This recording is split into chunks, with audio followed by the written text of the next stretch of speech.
Сәлем баршаңызға. Бүгін дәл KFC-дағыдай 100% шығатын стрипсы жасайтын боламыз. Бізге қажетті тауықтың төс еті, дәл видеодағыдай жұқалау етіп тураңыздар.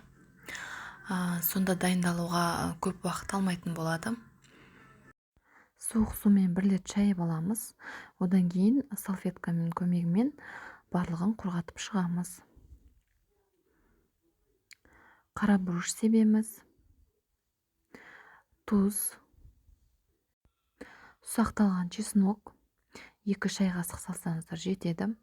Егер біраз ашты болсын десеңіздер, қызыл бұрыштан салуға болады. Соевый соус 2 ас қасық салдым. Барлығын араластырып 15 минутқа маринадтауға қойдым. Етіміз дайын болғанға дейін басқа заттарды дайындай береміз. Мен осындай қантсыз хлопья алдым. Блендердің көмегімен немесе осындай үккішпен біраз үгітсеңіздер болады. 2 жұмыртқаның ақ-уызын ғана қолданамыз. Жеке ыдысқа құйып дайындап аламыз.